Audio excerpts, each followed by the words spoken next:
पास है उनको आर्य कहा जाता था। और हमारे वो पूर्वज कैसे गए होंगे उस समय पता नहीं, छोटी छोटी किश्तियों में बैठकर, पैदल चलकर। लेकिन पता चलता है कि मेक्सिको से साइबेरिया तक पूरे दुनिया में उनका संचार था और जहां गए वहां उन्होंने किसी का राज्य नहीं हड़पा, किसी को कन्वर्ट नहीं किया, जैसे थे उससे अच्छा बनाया।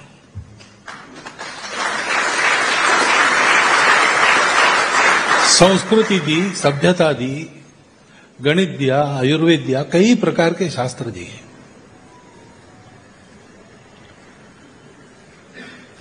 और ये सारा उन्होंने क्यों किया? क्योंकि अपने देश को इसीलिए हमारे पूर्वज ऋषि मुनियों द्वारा, सबको द्वारा बनाया गया कि दुनिया में हमको जाना है जीतने के लिए नहीं, जोड़ने के लिए जाना है।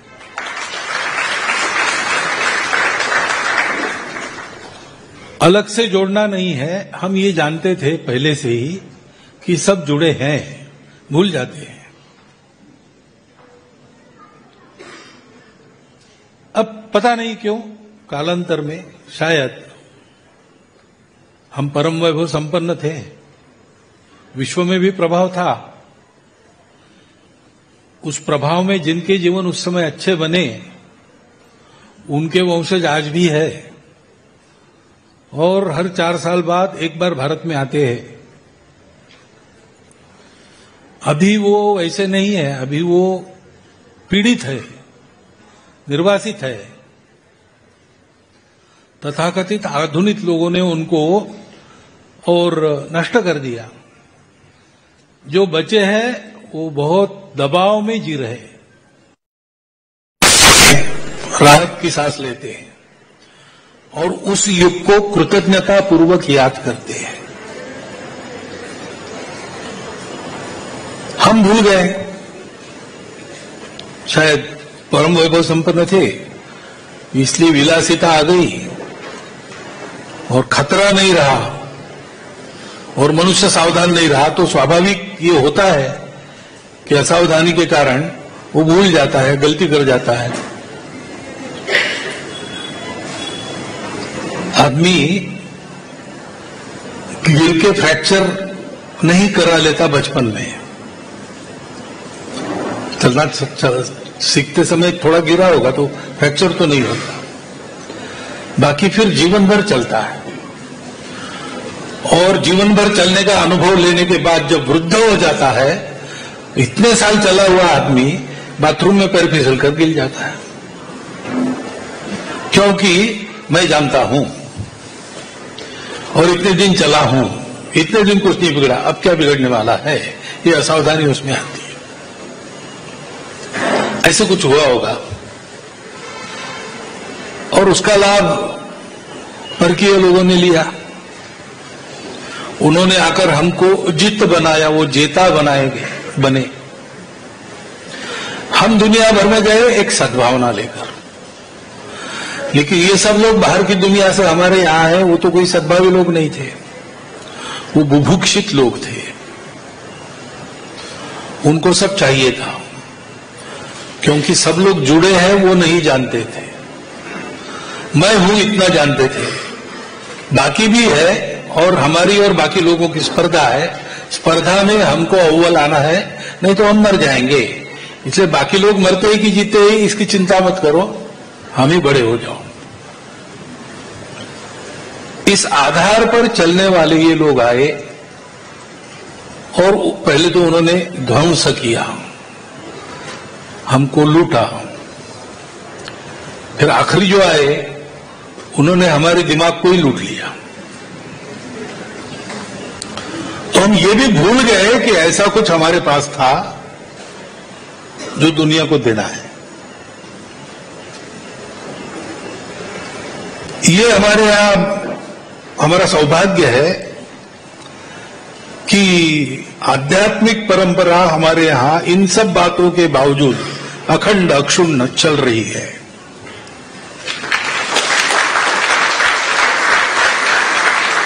और सारे ज्ञानोदय के मूल में जो ज्ञान रहता है, उस ज्ञान को अक्षय शाश्वत रखकर और उसके आधार पर जितना हो सके बाकी ज्ञान भी संजोकर सुरक्षित रखकर वो हमारे बीच में है। 5000 वर्ष पूर्व हमारे पूर्वजों ने जो कहा वो प्रत्यक्ष जीकर दिखाने वाले लोग हमारे पास है और किसी के पास नहीं है।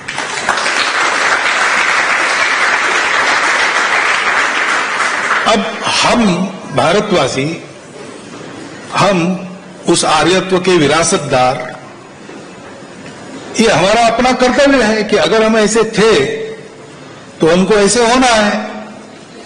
देशकाल परिस्थिति अनुरूप बाहर का रूप बदलेगा, परंतु वो जो सब संबंधों का लिहाज रखने वाले, संबंधों को देखकर चलने वाले और संबंधों को नहीं मानते उनको ठीक करने वाले,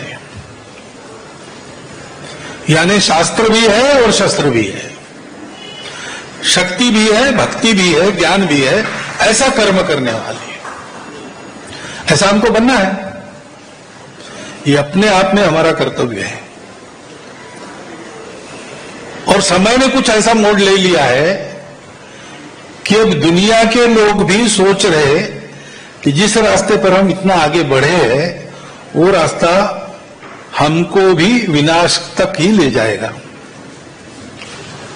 तो हमको कोई रास्ता चाहिए। प्रयोग हमने बहुत कर लिए,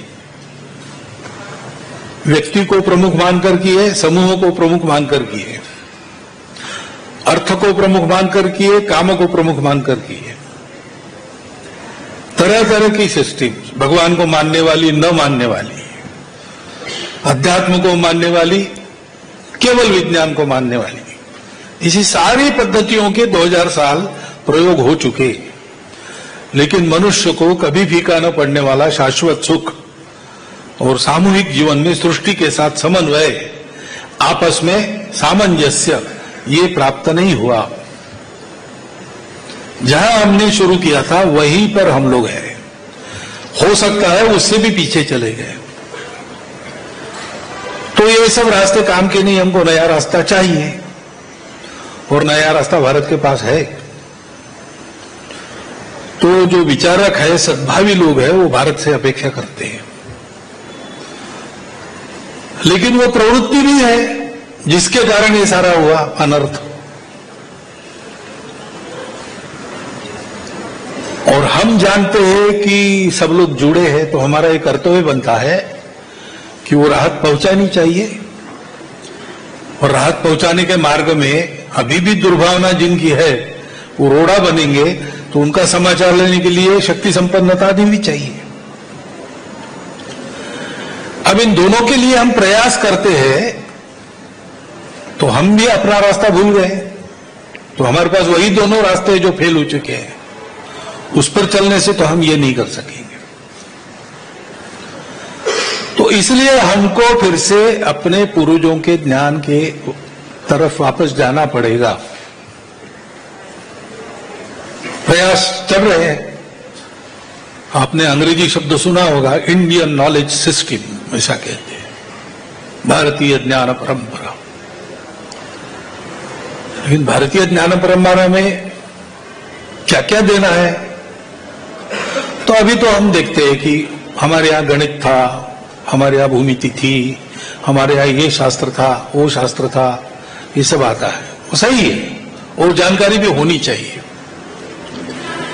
परंतु मूल बात है कि इस सारे ज्ञान को हमने जाना कैसे?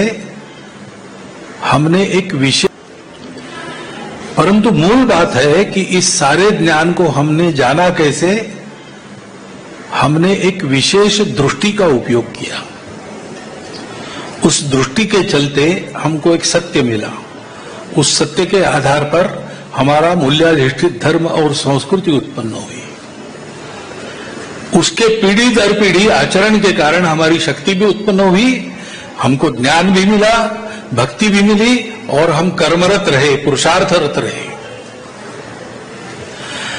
ये सब फिर से करना है तो हमको उस दृष्टि के पास वापस जाना पड़ेगा। उस दृष्टि के आधार पर फिर से चिंतन करना पड़ेगा।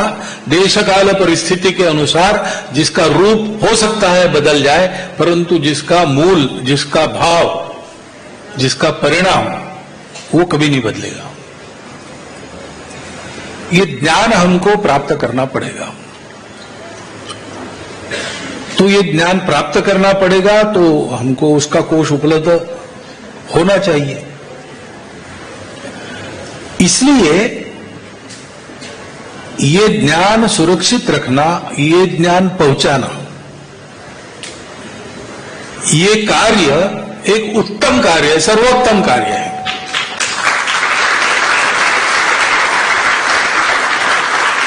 क्योंकि जिनको ज्ञान लाभ होता है वो व्यक्ति तो लाभान्वित होते ही है, परंतु इसमें देश का लाभ है और उसमें सारी दुनिया का लाभ है। एक पंथ में तीन तीन कार्य साधने वाला ये काम है। और इसलिए इस कार्य के प्रयासों में लगे सारी टीम का और महाराज श्री जैसे उनके प्रेरकों का मैं हृदय से कृतज्ञता पूर्वक अभिनंदन और धन्यवाद करता हूं।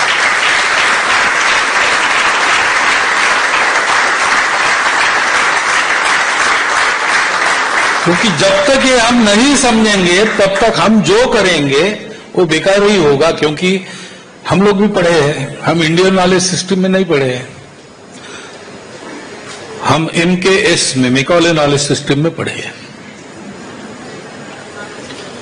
तो हमको भी जो हमारा मूल बना है, ज्ञान साधना के लिए एक बुनियाद बनी है बुद्धि की, वो उसी प्रकार बनी है।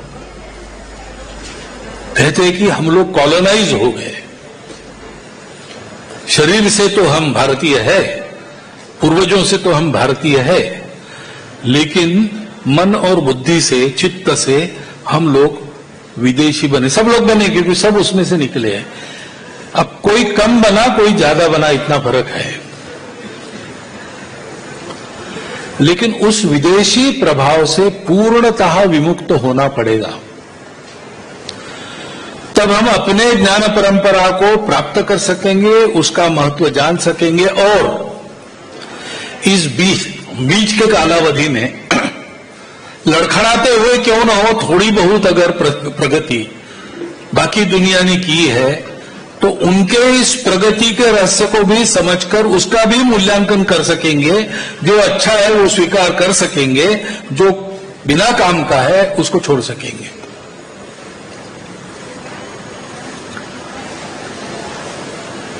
सौभाग्य है कि आज आधुनिक विज्ञान जिसको कहते हैं पश्चिम का ज्ञान, वो भी ऐसी जगह कर आ गया है कि वो भी सोच रहा है।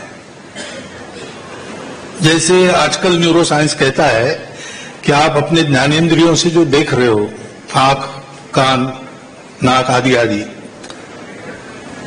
तो आपको तो वही दिखता है जो आपके दिमाग में सॉफ्टवेयर बना है। वो दिखता है वैसा ही होगा ऐसा नहीं है, लेकिन आप जब जब देखेंगे तब ऐसा ही दिखेगा। उदाहरणार्थ हम लोग मनुष्य है, 7 रंग देख पाते हैं।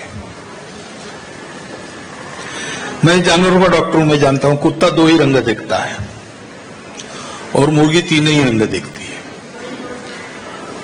तो कुत्ता पूछेगा आदमी को कितने रंग, 7, वो कहेगा गलत है, दुनिया में 2 ही रंग है।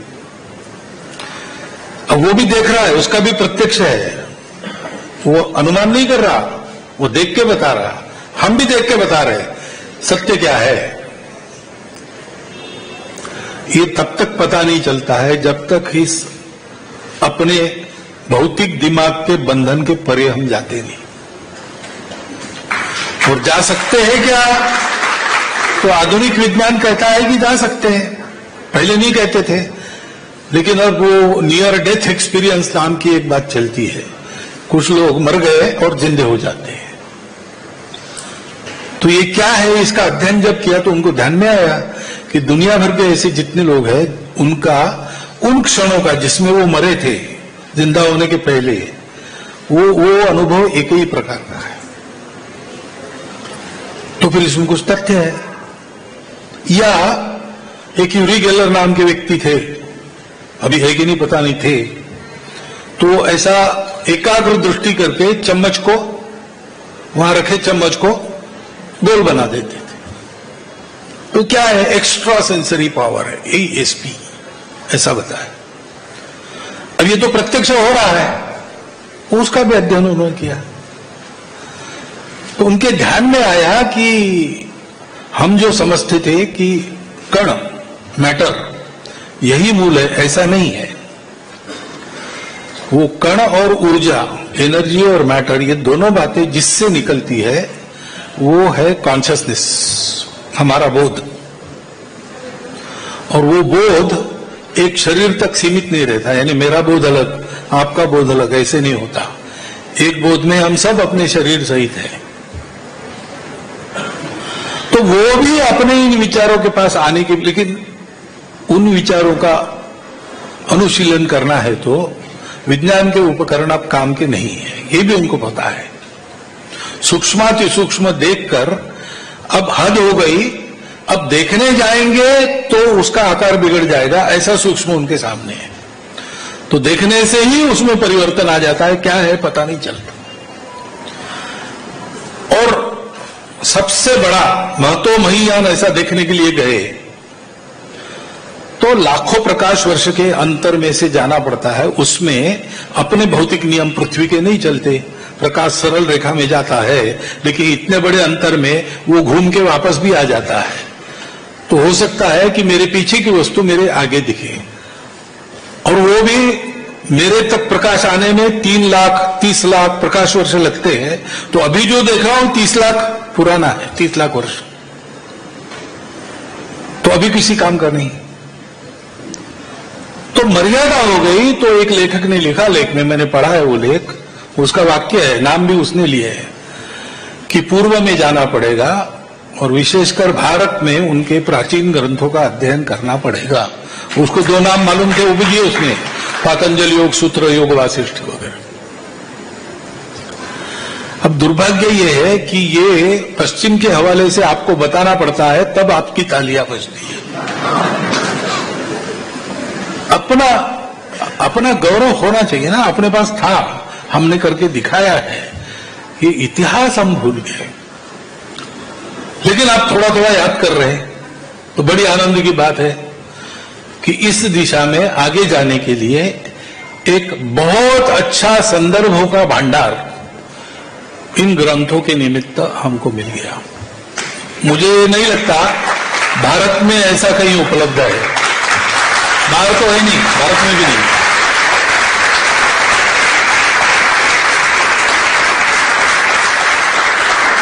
और इसलिए फिर एक बार मैं कृतज्ञता पूर्वक इन सब का अभिनंदन वंदन करता हूं।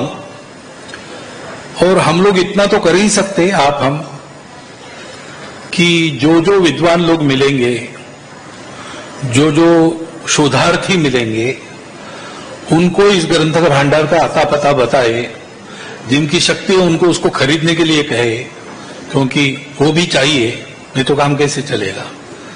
और जो अध्ययन करना चाहिए उनको इधर मोड़ने से वो इस संदर्भ भंडार को देखेंगे, उनको जो चाहिए वो तो मिल ही जाएगा, लेकिन इसको देखकर हो सकता है कि वो सभी बातों को जानने का प्रयास करेंगे। तो विद्वान लोगों के द्वारा समाज में प्रबोधन हो, इसलिए उनके पास सामग्री पहुंचाने के लिए हम अपने मुख से इसका मौखिक प्रचार कर सकते हैं। ऐसा जो जो मैं कर सकता हूं वो मैं इसके मामले में करूंगा, ये आश्वासन देता हूं। और आपने उपस्थित सभी साधु साध्वी भगवंत, सज्जन, माता भगिनी, आर्य युग ऐसे शीर्षक से ये सब खंड आ रहे हैं। एक युग अपने देश के इतिहास में ऐसा हो चुका है जिस समय आर्यता यानी सुसंस्कृतता, इसको लेकर हम सारी दुनिया में गए थे। आर्य नाम का कोई वंश वगैरह नहीं है, श्रेष्ठ सांस्कृतिक आचार विचार जिनके पास है उनको आर्य कहा जाता था।